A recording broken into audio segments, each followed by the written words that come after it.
What's good, beautiful people? It's your main man, Big G, here on Industry Talk, and welcome to Primetime Pod, the hottest information resource outlet for all things entertainment, breaking news, celebrity interviews, and the hot topics of the day.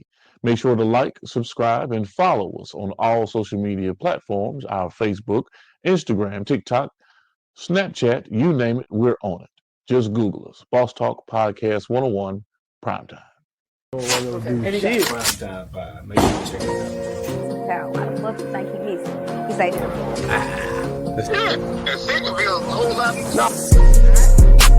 Now I'm not trying to get a little messy with you. Time is money. They go trap. What's good, beautiful people? It's your main man, Big G, and we are live in the building. Happy New Year's 2025. We're about to kick this thing off, and it is my pleasure to kick this thing off with Greg B. Greg B. Productions, Greg B. Promotions, um, straight out of Bay St. Louis by way of Houston, Texas. What's going on, Greg?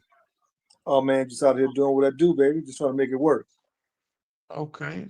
So let's get into it a little bit, man, because you got a great story, you got a lot of positive things going on.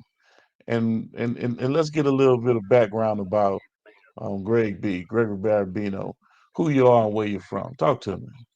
All right, I'm straight coming off that Gulf Coast. And but let me say this. Now we're not gonna approach it, in a robotic fashion because we know each other. We're good friends. But I Oh, no still gotta doubt. let the general public know who you are. So we're gonna get into the meat and potatoes here in just a minute. Oh, no doubt, no doubt. I'm coming off that Oh, Gulf Coast. You know what I'm saying? Spent mhm. most of my life down there, and of course by way of New Orleans too. So again, I decided to make this jump over to the H Town. Just to expand some of the things that I got going on as far as Greg B Productions. So Oh, know me as originally just one of those hip hop heads, dancing it, mm, kicking it. The fashion, all that type stuff. Nothing too heavy. Little brief stint as a choreographer coming out. Back in the '90s. Brief stint with Gold's Gym. And like I said, just did my college education thing. And then I decided to, as an entrepreneur, what do I love doing the most as any entrepreneur, get paid doing what you love the most. And that's really just entertaining people and bringing some of the underground artists, if you will, bring them to the forefront and give them some exposure. That's okay. always been my thing, kind of what you want to call it, A&R, if you will, talent scout. Done a lot of different things here and there. Club owner out in New Orleans. Done a lot of things. That was Rhythmics back in the day, wasn't it? Was a reggae Yeah, spot? yes, Rhythmics International out there in New Orleans East. It was an Mm. international club. If you name it, any island, any Caribbean city, island, if you will, or any city out there, anything multicultural. We just had a great time. It's just some great entertainment. Okay. So small town, Bay St. Louis, Mississippi. Where'd you go to high school? Bay High, like no other Bay High. And okay, you went to Bay High, and what year did you graduate? 91, baby, 91, class of 91. Okay. Okay, so you old as dirt. So what got you interested in at an early age in the entertainment industry? Because you always around the music, you always around um the dancing and that scene, Mix Maestro, No doubt. Shamrock B and DJ Sweet Pea, Delight, yeah, Sweet Pea. Sweet Yeah, Pea. so talk to me, I mean what drew you to the entertainment thing? Well, like I said, I guess it all started junior high. When we had Okay. the opportunity in our childhood. What I'm saying, hip hop was a new thing in our era, the early '80s. So teen dances was our thing growing up for as recreation, constructive activities. So I just had Mhm.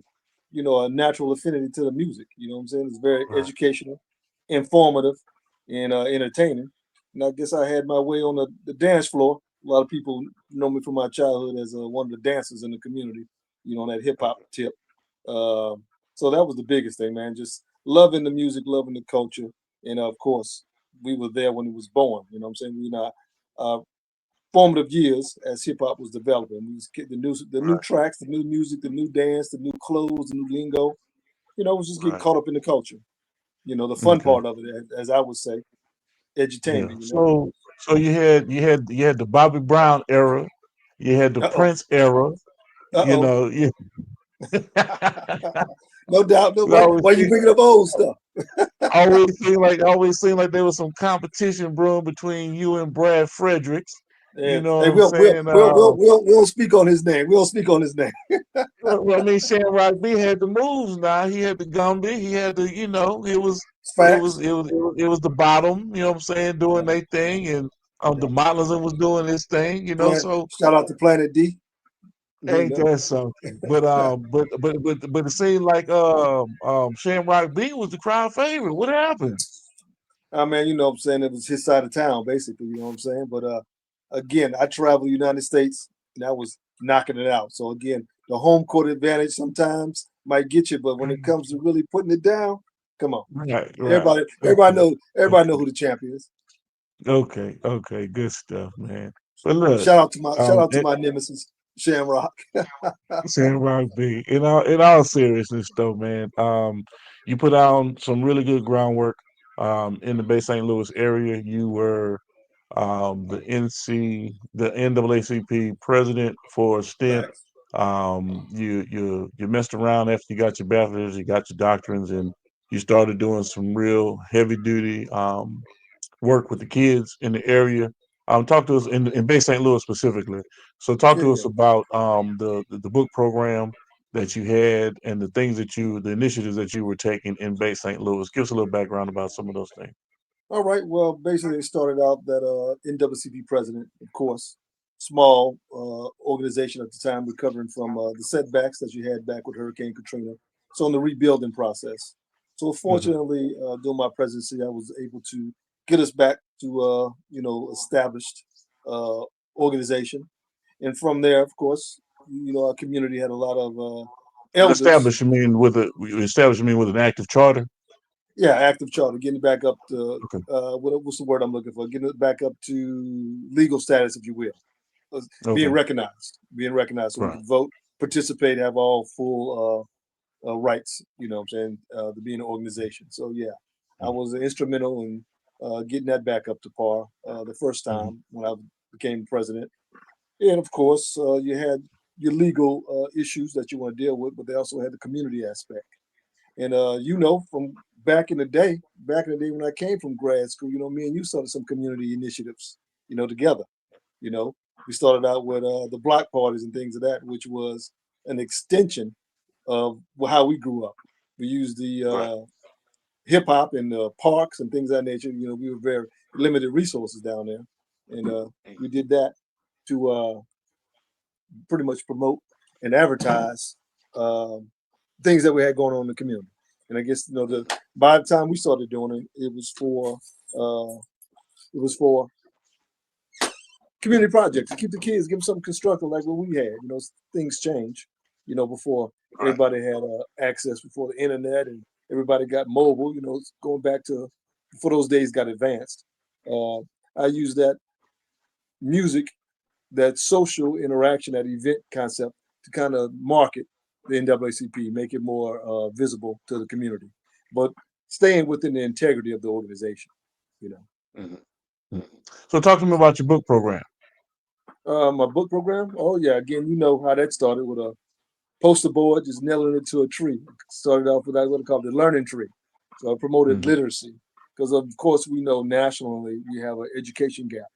So a lot of things I always took the approach, kind of like Nino Brown, if you will. I call myself back in those days the Nino Brown of back of town. So the thing is, I was trying to flood the community with educational programs. The learning tree was all about just literacy and encouraging kids. If we were out there, we spent a lot of time playing sports.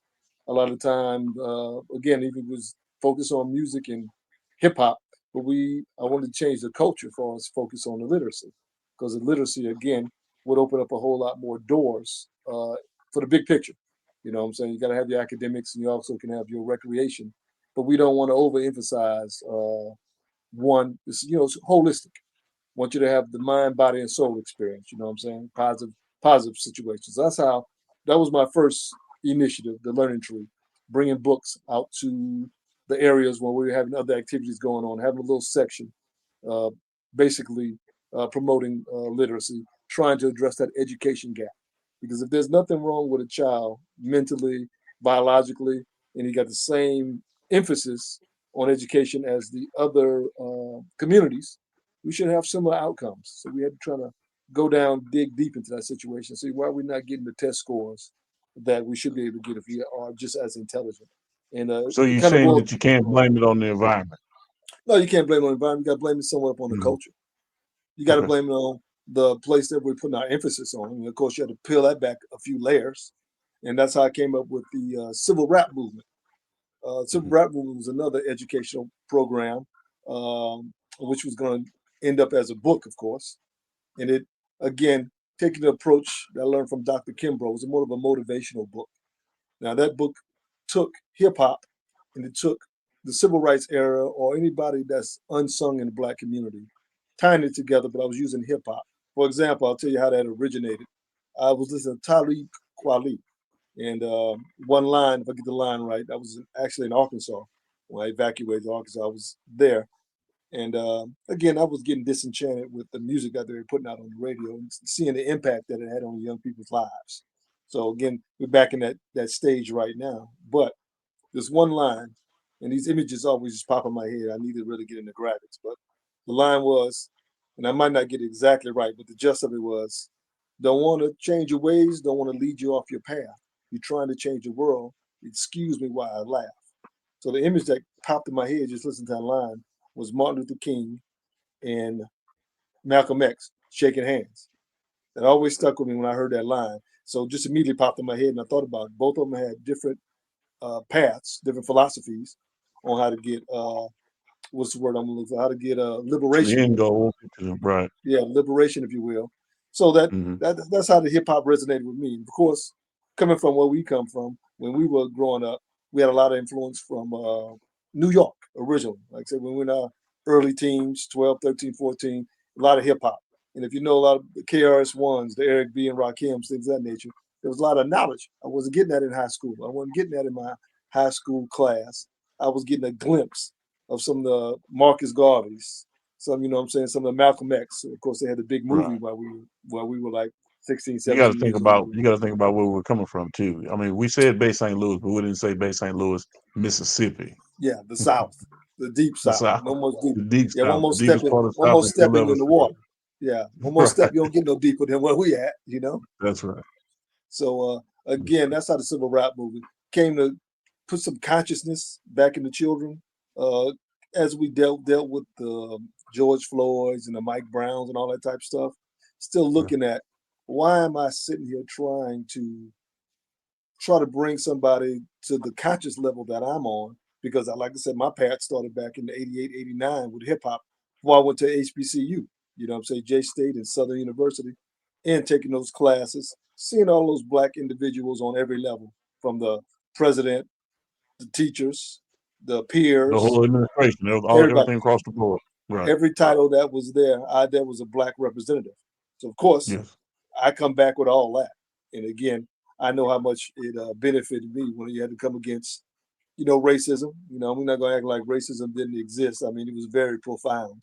Mhm. Some people might not have seen it as much as I have, but like I said, I was a lot of different places. I worked for the Right. state, so I was in people's homes, hearing their stories, whether the beliefs were a belief or actual fact. I just saw the impact that on the discrimination and things of nature. So I again tapping into my music, and how did I get put on the path? The civil Okay. rap movement. And one of the Okay. last Well, projects I did. Go ahead. let's back Go up ahead. right quick before we go deep off into that, because you said you work for the state, and I Yeah. can't just speed bump past that. So when you say you Nah. work for the state, as a child advocate or in the child care department, Right. Right. what was your role? Actually, child protection. So I was in charge of Okay. fixing those issues that led Okay, to child protection services on the legal side, or you were actually a frontline individual going in and taking kids frontline. out of home? Okay. Frontline. I had to pick them up, take them out the home, and also responsible for getting them back in the home and straighten everything out. That was my role. I was an investigator at times, case management at times, advocate at times, and like I said, created programs to supplement those barriers and built a lot of relationships with a lot of organizations to help those families resolve some of the issues that they had, if they could be resolved within the resources that we had. Whether it be drugs, parenting, conflict resolution, anything that could harm a child. That was my job to resolve that issue. Other than, like I said, the penal side, I didn't deal with the penal side. Right. So let me ask you this, because now, like I said, we kind of fast tracked a lot of things that took place in Bay St. Louis and along the Gulf Coast that you were instrumental with and were involved in and still play part in. What do you think the disconnect may have been with making moves in an attempt to salvage what you saw and what I've seen, what we've both seen growing up in our community, in our small community? What was the disconnect, do you think? Well, I could narrow it down to one specific thing: demographics. Okay. That was the first Right. time I ever lived there, since 2009 till I guess just recently, like I said, within the last year. Demographics didn't exist. I mean, I couldn't explain, or I couldn't be the bridge between how we grew up and the elders and the younger people. There's not enough people that had our similar background to understand where I was coming from. Right. Being, Because we being up in, we definitely grew up different. I mean, in yeah, terms of, because we really grew up. A lot of people make fun of, hey man, I grew up in the church statement, but we really grew up in the church. absolutely. I mean, that's what we You had. know what I'm saying? So our friends, our network was all church members, whether it was Valina C. Jones, whether it was St. Rose, whether it was First Baptist. You know, all of our friends and family were connected through the one church, way or another. Yeah, one way or another. one Our way or peer another. groups. Yeah, well, our peer groups pretty much were active or under the Right. church's guidance in our That's right. particular era. In our particular era, you That's know what I'm right. saying? From That's right. up until like 91, till we all had to venture out. But our Yeah. whole existence as young adolescents was centered around. I mean, the church played a role in our recreation activities. If it wasn't for St. All the way Rose, across the board, from yeah, when the, CYO yeah, when to Bible study at First Baptist to, absolutely, you know, if it wasn't for that, whatever it is that took place. if it like I said, wasn't for that, there wouldn't have been a teen discos. There wouldn't be the chance True. to. Can't forget VCJ, where all our parents went to school doing segregation Right. discrimination. That was Correct. our place. They turned into a positive place, even though it was positive before. But like I said, Right. it passed down to the next generation and kept going. Right. And all of those entities were third ward entities. You remember that. Facts. So that was the black community. Still is present day to a degree, the black community. Absolutely. So we didn't go outside of the black community. There was no Go need. to church. We Not had the Italians that had the corner stores to a degree. We had right. the black shops that were owned, Alame's. You know, we had black owned businesses in our community Right. We were at one time. sustainable. Yeah. We were sustainable within our Yes, our yes. And community. everybody had their own types of businesses, from concrete to brick mason to, you know, you name it. Bay And St. again, Louis. and a lot more cooperation.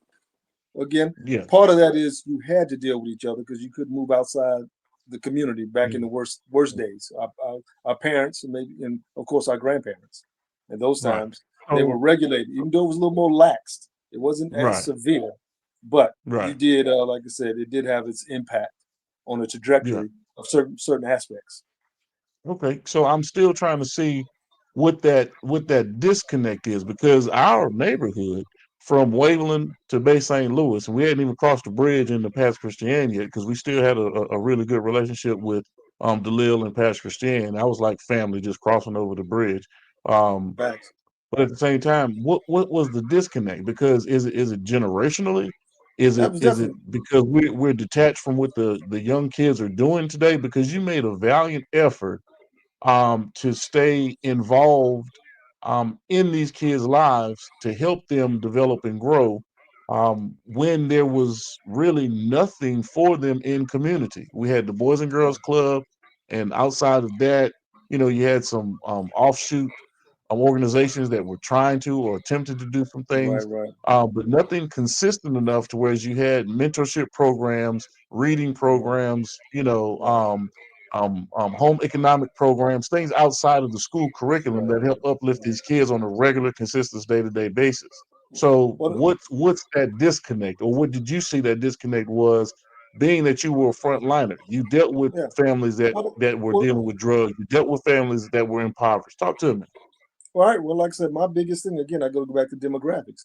There was not enough Okay. peers in my era that could Hmm. translate where we were at that particular time. At that time, I might have been 39 or whatever. Might have been 39. Okay. I think I was somewhere around there. I could be wrong. Uh, Mhm. I think I was 39.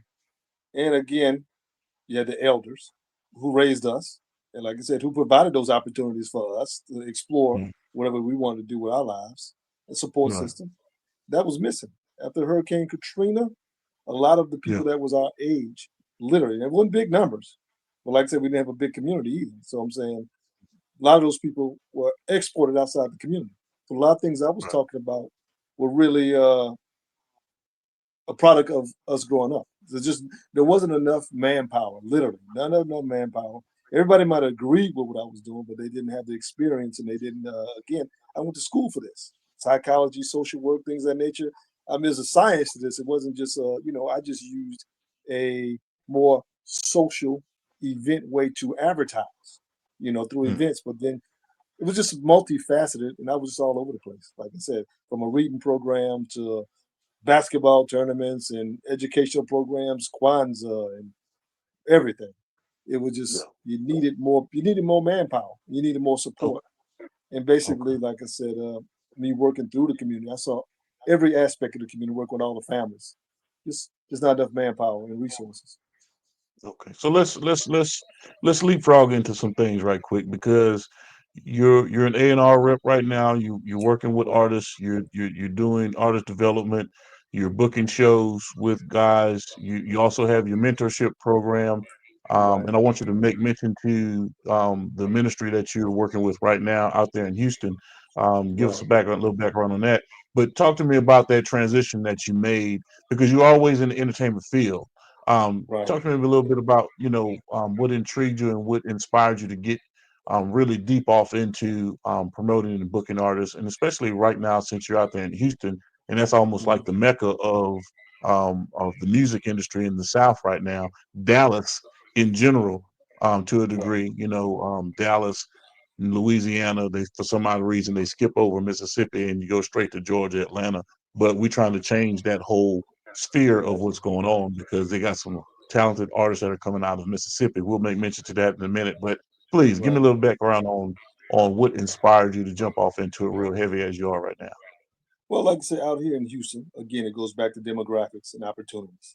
Like I said, there's a lot Mm. of, there's what is it, 6.2 million people out here. I get it wrong. It's about 6 million or more out here.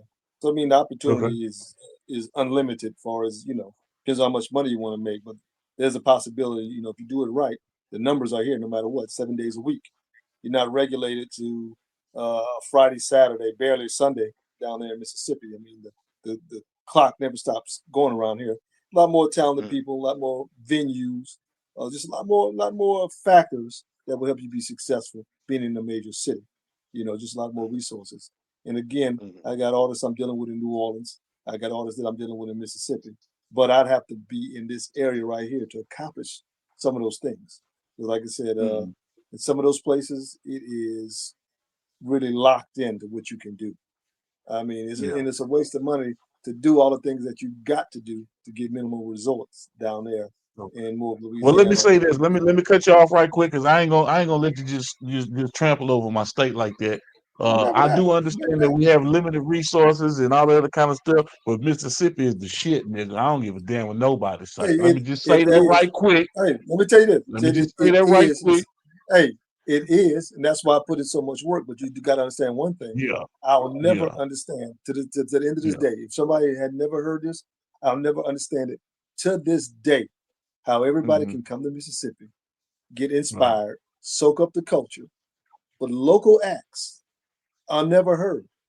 So when people come Hmm. out of town, they go out in the woods, they go out in the Delta, they go out whatever, pick up the Yeah. blues and Well, we somewhere else. put the change to that though. We Oh, changing yeah, that shit today. It's facts, 2025 J1 facts. 2025. But let it be Mississippi known though. on the motherfucking map. Hey, I don't give a damn. hey, let it be Talk to known me. though.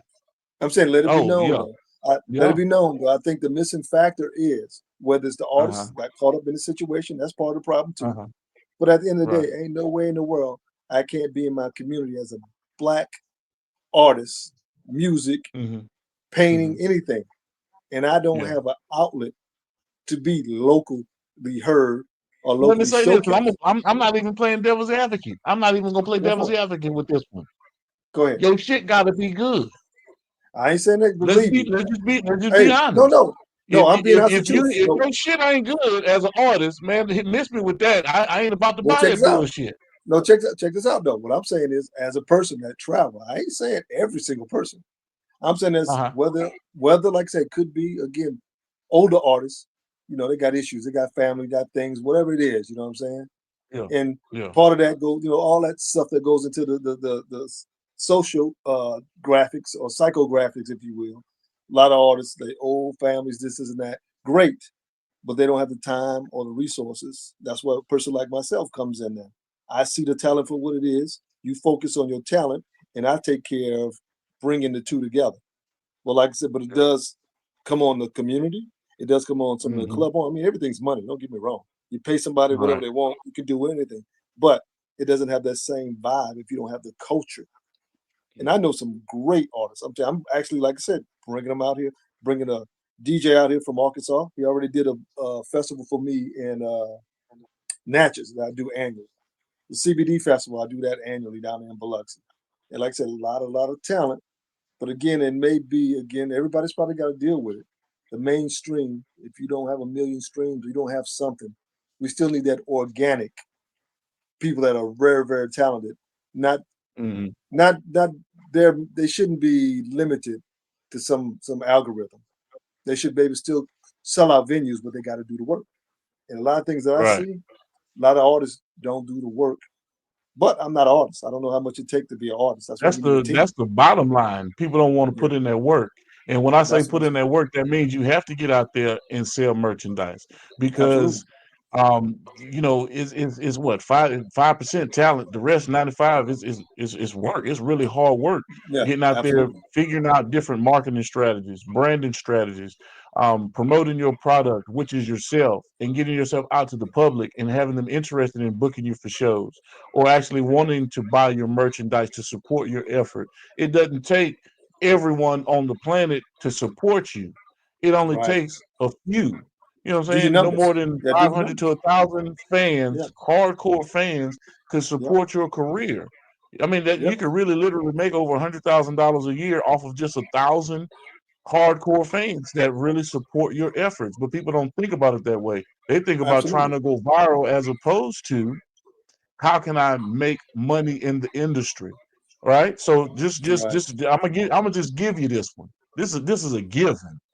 1,000 people over a year's time that are hardcore, your fans, that would be willing every quarter to put in whatever that percentage would be in terms of your product, your shows, or whatever. $100. That's $100,000 a year. Absolutely. And what I'm saying is, people just that easy. But what I'm saying is, like I said, I go a lot of places, see I'm talking about a lot of wonderful acts, a lot of wonderful acts. If they would put in the same effort I do to discover them, they already got the talent. That's why I don't have that talent. I can't sing, I can't rap, I can't do poetry. But one thing I can do is I get people excited, the right demographic. I can get them excited about what I saw and what I could bring to them. And that's what it's all about, A&R. That's what it's all about, being A&R. And I got some prospects on the table right now, having some trouble linking them. We talking link to. I don't want to give up all the professional stuff. We'd like to say even yourself, linking people to yourself. Got all these resources, and usually it's the artist not following up or not seeing that opportunity for whatever reason. Yeah. Okay. Well, how about this then? Because we're talking about the industry. This is industry talk. And I'm trying to give the people a little bit of a background about who Greg B is and what he does. Why do you think it's so difficult to get artists to really buy into themselves, to really invest in themselves? Because everybody's talking about I'm doing it independent, right? But they still need that fiduciary arm to help them because they don't have the monies to do it themselves. So you're not doing it independently. You see, No, and then on the other side of it, if you're not working a methodology to get to that independency through selling merchandise or booking shows or photo ops, pop-up shop, whatever the case may be, then how do you think you're going to move the needle to any degree to get anything done as it relates to your career? Speak to me on that, man, because you deal with it. oh man, that's all I deal with. I'm talking. I deal with I've heard everything. Whether it's money, Uh-huh. I mean, again, how did I discover them or whatever? How did I see them? I invested the time and I invested the research to figure out what is the best opportunity for this person, whether you have resources or not. Because we come from early hip hop. And So we don't get come me from wrong. nothing. We come from Make get it out the something out mud. of nothing. Yeah, make something out of nothing. And like I said, both of us have been successful. I mean, I put on shows, but like I said, my thing is where we were. I'm going back to, like I said, if I was in New Orleans, I had a club. So that wasn't an issue. I just need to be in a major city where I could actually, do what I need to do. So again, I Yeah. did the worst case scenario, trying to take artists, spend most of my time trying to take artists in Mississippi to something to another level, to somewhere, but they're not willing to travel. I mean, if you're not going anywhere but to the mainstream concerts because they happen to come to your town. I mean, New Orleans, shout out to all the people in New Orleans going through, that tragedy right now. But New Orleans is a Right. music city. House of Yes. Blues. You go see your favorite artist for $25, diverse every single Mhm. day of the month. But no Mhm. people ain't really put their feet to the ground and go out there and put that work out. Again, like I said, it goes back to Okay. merchandise. Goes back Okay. to Well, every aspect. let me say this. Let me say this. Because I know just from me seeing it personally Mhm. on the ground, Mhm. there was nobody to me that worked harder at perfecting their craft and pushing their work than Reggie. Right. Because Reggie Williams was always on the grind. Um, Absolutely. I'm talking about with his with What his what he was brand. doing with his brand. He was always on. He was Mhm. always promoting it. And it seemed like it just couldn't catch because of the people not wanting to support him. But he was always resilient. He never backed down. He was always pushing. Um, Right. just like Freaky the Pimp, always Right. pushing. Trail, Hippie Hound, Right. always pushing. 17 got the break, but Pimp C passed away. Um, Right. so I'm talking about in terms of what I saw coming up Right. through Mississippi on the Gulf Coast and Right. seeing, folks not really supporting some really outstanding superstars as it relates to the music industry here coming out of Mississippi. Mr. Franklin, with Cricket Letters and David Banner, those guys were at the top of the leaderboard when it came to the hip hop game during our era because that's what we were hearing. Him, David Banner, and a couple others, but that was about it. But when it came Right. to guys on the ground that I could see, because like you Right. said, we didn't go outside of our box, right? Right. That I could Yeah. see, and until we started venturing off into New Orleans, until we started going to, Atlanta, until we started having, the Gulf Coast things going on, Well, almost like well, the what thing they call is, it, not the freak okay, with the beach parties, the Gulf Coast beach parties, spring black break and all that. black Spring break. spring break, Yeah, Black things of Spring that Break. nature. You didn't really start seeing that stuff until later in the game. Right. Well, let me But pause you on that. but it Let me seemed pause you on like that. folks from out of town could come in and have a run of the gamut of folks falling in love with their artistry, and folks from New Orleans can come over to Mississippi and book shows and have. But you have in-house people in Mississippi that couldn't even book a show at a local venue, which was Agreed. which was crazy to me. Agreed. Well, I'm saying the thing is, again, it goes back to music business. Yeah, Like I said, getting your spins on the radio, having access to the radio. Now I hear there's something we going had on right that. now. We had that. Jay-Z Well, I'm saying 94.5. Right, 93 well, I'm saying PLX. again, but there's a certain mainstream aspect. You know what I'm saying? New Orleans, Right. why they blew up, they had their own bounce, if you will, or local artists. They had And the prime DJ time. supported them. And the Yeah, DJ and supported I'm saying there's a whole cultural thing too. I mean, born and this them. and Right. that. Whatever Mississippi's voice was, like say, as far as the culture or whatever, there wasn't a Yeah. platform as everybody Mhm. became radio listeners, video watchers, YouTube, this and that. Again, the thing was, it's kind of hard to say because again, you got to be talented. Just because you can make some music don't mean you need to be a star. You know what I'm saying? Right. But again, it went into the big picture developing. What I always said and what I always believe, like I said, like even me and you, whatever, we collaborated on some projects. You know what I'm saying? The thing is, if these people are talented, they never sat down and put a plan together and had something to measure. Maybe I don't perform that well. Maybe that song ain't that hot. But where is the measuring stick if you don't get a chance to test it out in the market that you're in? Now, again, just like any actor, you can't be Denzel in a little theater in Bay St. Louis. You got to go where the action is to be seen. So there's certain things, depends on what your goals, your ambitions, make a living, want to be a star, depends on what it is. But if you have some talent and you don't have the opportunity to move to the best market case scenario, there's things you can do. My thing would have been, I don't really understand why local artists, if you will, or artists in a city, just like I segue and I'll show you a success story that I had personally vested, even brought them to Bay St. Louis. But the point is, why can't everybody do group economics? If we're all independent, I got my thing, you got your thing, so on, Reggie, whatever. Why we never could sit down, because we individually, we could all rent the casino out. We could have shows at the casino once a month, 4 times a month. If it costs a certain amount of money, $3,000 to book the room. DJ costs this amount, promotions cost this amount. Split that risk up. If you in that worst case I can tell scenario, you why, because folks don't want to sit down and really hash out contracts. Folks there it is. just want to go off of, I think we can make this happen. No. Folks Agreed. don't want to sit down and get down to the particulars and really crunch down the numbers and look at the risk mitigation of things that happen. You know what I'm saying? So if we aren't a Agreed. success, you know what I mean, what really happens, because people are still looking for their damn handout. Well, wait a minute, man. Hey, Motherfucker, you saw it wasn't a success. So at the end of the day, you can't be looking for something. So investment pools really don't happen that way because everybody wants to be in control of something, which is crazy because you're not in control of anything when you don't pull that that collective bargaining chip together. But agreed. let me say this right quick, G, Go ahead. because I wanna get into resolution.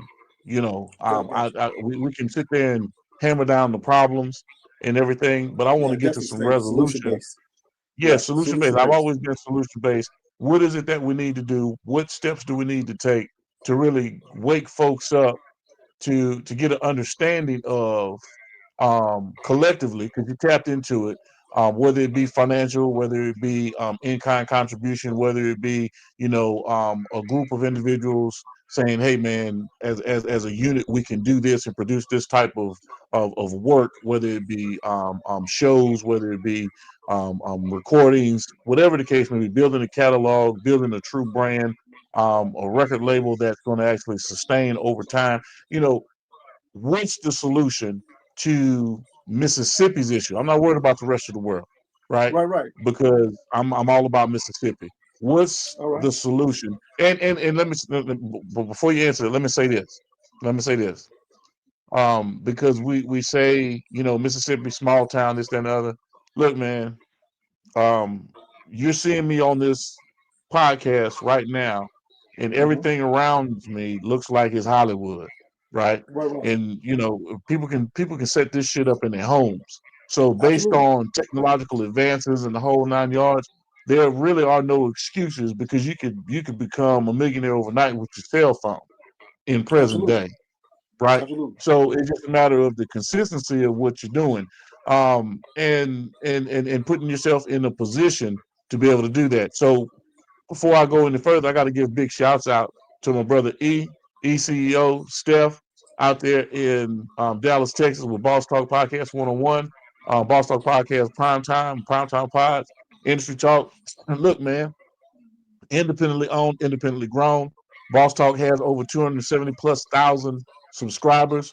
Here on Primetime, which you see behind me right now, we have over 71,000 subscribers that actually view our content, absorb our content. So that's why when I talk to people, I really need information. I need good stuff, sustainable stuff that people can sit there and ingest and be like, you know what? I can apply that to my life and I can see where I can actually advance through what's being disseminated to me. I don't try to I like to have fun. I like to cut up, but when I talk to my friends and I know they know some shit, I want them to sit there and bless the people with some knowledge. You know what I mean? Right. Because Well, this is our opportunity coming out of Mississippi that we've never had before. Because you've even said it yourself, we've never had this type of opportunity, and we as a culture aren't taking advantage of it. And that's confusing to me. Why we have so many artists that aren't creating and content creation and building their own platforms in such a way, because if you want to touch those masses, if you want to touch those people, you got to get out there and expose yourself, but do it in a way that makes some sense. I'm not saying degrade or sit there and demean or incense riot. No, I'm saying do it in a way that's representable of you, your character, your integrity, and the whole nine yards that you want to push out to the public. So, with that being said, how do we get that resolution? How do we find that solution for what we're trying to get accomplished here in the state well, of Mississippi? the first step is to understand the industry. Understand what it Mhm. takes. What roles do you have to have? Like I said, have a president, vice president, A&R, if you will. Like I said, regardless of the pay situation, as A&Rs are being phased out to some degree, somebody got to do it.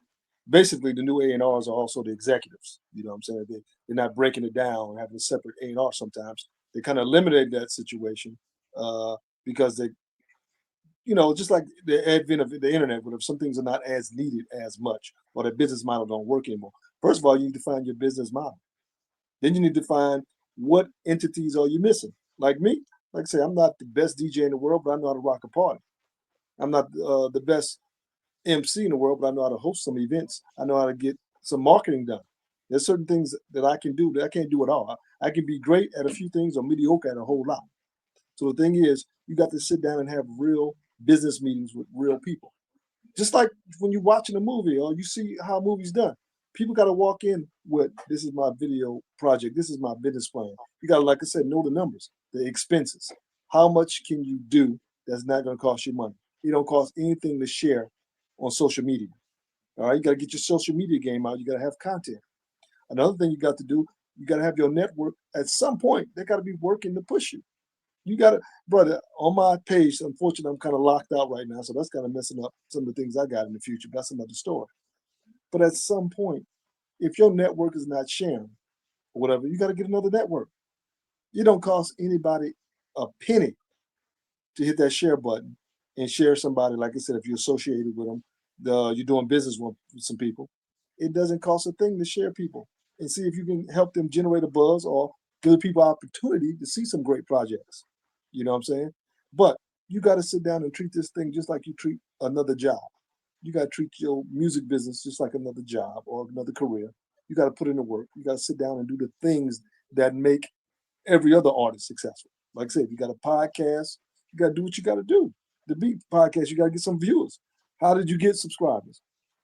You don't have to. It may be hard, and then, things. There's no guarantees in any of this stuff. But if you don't find out how to be successful at it through knowledge, doing it yourself, connecting yourself to people, like I said, I've been doing this for fun. I've been doing all this stuff just for fun for so many years. I decided to turn it into a business because it's that time. Once you realize you're pretty good at something, you say, okay, I can make a living doing this. So that's how that works. I know a whole bunch of artists, because I'm in that field all the time. I'm out there being entertained, and I'm off that beaten path. You know what I'm saying? I'm looking for unique things. Now, that may be a conflict with certain situations, going mainstream. But like you said, you could do a lot with 1,000 followers, 1,000 That's correct. subscribers. You can do That's make right. it. So again, I don't know what some people are looking for. I'm looking to expose people to a fan base, but I can't do it without them doing their part. And that's the biggest thing, man. It's phone calls, meetings, performances, investments on my end. I've seen a lot of people have more talent than they have more. They fall in different areas. If you don't have distribution, whether it's ShareBook, whether it's Facebook, whether it's out there pounding the concrete, distribution, getting your product in front of people, marketing. If you don't have the merchandise, the product for people to purchase, so what? You don't have it, and then you need the money, the resources. You can't produce, distribute, and sell. That's all it comes down to, no matter what you sell it. So again, I can't tell you what is wrong with certain things, but the solution is for everybody to get on a plan. If somebody's been successful, reverse engineer it. You got to tweak it. You got to look for some nuances. But if you never bring it to the marketplace properly, you don't know the proper outcome you're going to get. We can talk all day. I feel, I this, I that. The marketplace, it pays for what it wants. So if you believe in your product, you got to take it to the marketplace. And even if you reject it, if you believe it's good, somebody's out there going to like it. You know what I'm saying? And you can take it from me. I've been, like I said, between Texas, Louisiana, Mississippi, even somewhat California, whatever. I've been around a lot of situations where I've turned a lot of people onto a lot of opportunities. Like I say, I got one big client right now. Like I say, I'm A&R. Like I say, I'm working with you also. Like I say, we've been doing this forever. It's just a matter, again, we've been in different places being successful. So it's kind of hard, again, to bring all that stuff together if the artists per se are not pumping the brakes 100% too, or pushing the gas 100% too. Pushing the gas, a lot of wasted time, a lot of wasted effort, a lot of wasted time. Hey, they're not practicing, they're not rehearsing, they don't have their merchandise together, they're not prepared. You can be prepared. You don't have to do something every week. You can do something every quarter. I got a project coming in March right now that I'm bringing to Houston. One of my New Orleans acts coming to Houston. I've been planning that for 2 months already. It's a process. You got the Super Bowl coming down in New Orleans. I got an artist that I'm trying to work with right now.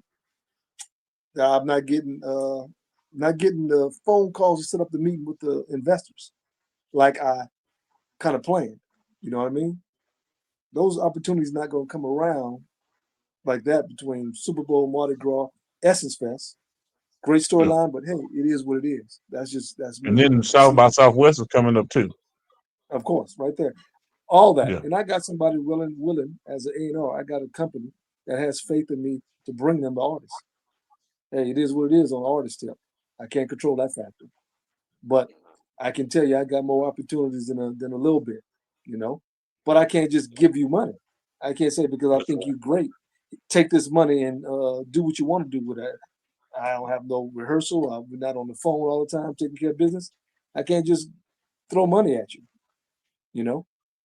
Correct. It's So all about let's wind down a little bit. Let's wind down because we've been going at it for almost an hour now.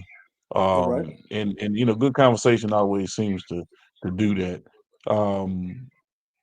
And we've hit some good points, and I want to bring you back, to get into some more things that are going down.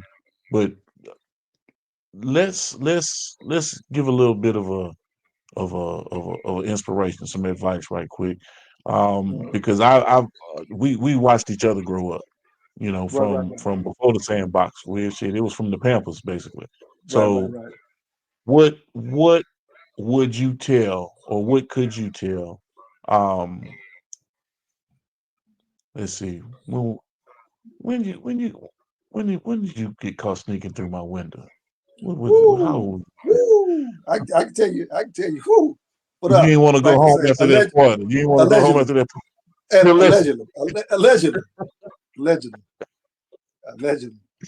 So, no witnesses. Even your key witness has no evidence. 13-year-old, because I think you was driving to Plymouth at 13. I think they gave you the car at 13. I forgot how old you was, because you was always rolling. You know what I'm saying? Fifth. Fifth. 1, 2, 3, 4, 5. Fifth. I plead the fifth. Your 13-year-old self, man. What advice? What good advice could you give, or would you give your 13-year-old self in retrospect, knowing what you know now, present day? Not to say that it would change anything or would affect anything, but what would you present to a younger you? And you're basically speaking to the masses, but what would you present to right. you? No, what would I tell myself? I guess I wouldn't take for granted my talent and interest. So I would probably have refined it a whole lot earlier. Instead of just treating it like a hobby. You know what I'm saying? That would knock off some time if I'd have got into the business side of entertainment more than an entertainment factor.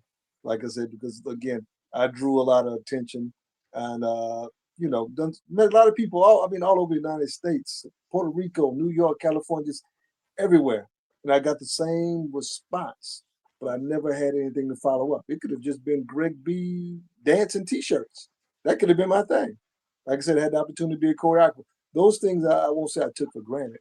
I just didn't see it to be able to turn into a business.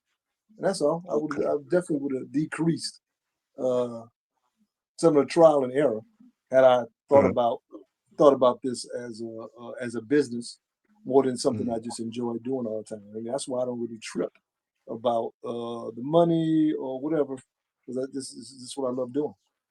Right. Okay. So give me 3 major influences in Greg B's life. Now, of course, that'd be People, dead or alive. people, The 3 top, dead or alive. dead or alive. Of course, I'd have to go with Prince. Of course, I got that. Yeah. Hey, don't hate.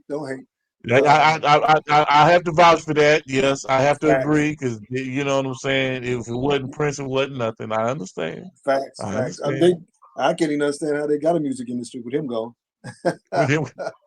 Yeah. Okay, Prince. Yeah. So I would say Prince. Then I have to go with Malcolm X. I have to go with Malcolm X. Like I said, do for self, things of that nature. And the third person I'd have to say my mom. Like I said, she believes in everything that I do. Miss Gladys. So, okay, Miss Gladys. Yes, she put it down. Yeah, so she yes, always never told me not do what I wanted to do. You know what I mean? Right. So right. I guess yeah.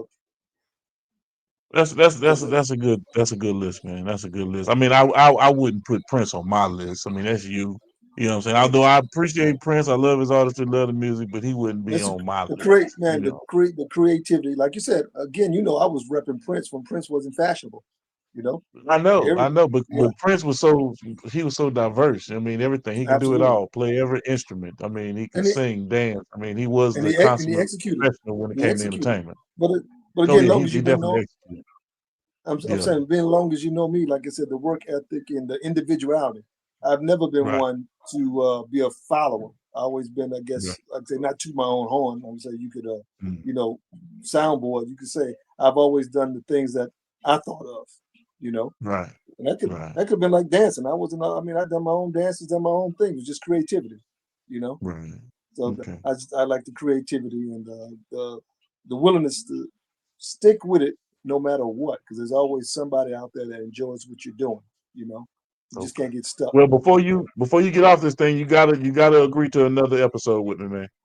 Well, definitely, man. Another episode, and we'll talk more about my new youth program here in Houston, and there'll be a lot more in the future that I would have accomplished. I'm starting a little neo soul jazz hip hop thing. I'm starting that next month.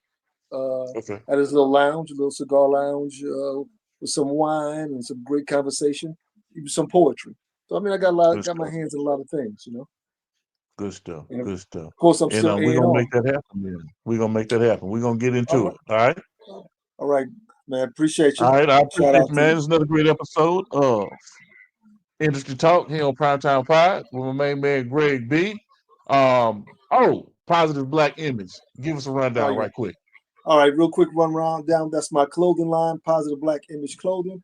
We're working on that right now, looking for some production so we can run a lot smoother, get the inventory up.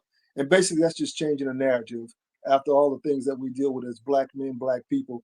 And I want to give props to all the unsung people in our community that's doing positive things, role models, businessmen, teachers, everybody that's doing great things that feel like they unsung. The bottom line is I'm trying to put role models back in our community. That's all. There it is. That's it in a nutshell. Role models. All right, then. Appreciate you, Greg. Right. I appreciate you, brother. You've been locked into another great episode of Primetime Pod. Major salute to our guest. And remember, ain't no time like primetime. This is your main man, Big G, with Industry Talk. And remember to like, share, and subscribe to our network, Primetime Pod. And as always, beautiful people, it's about health, wealth, and wellness. Prime Time Pod. Make sure you check it out. Got a lot of fluff to think he missing. He say that.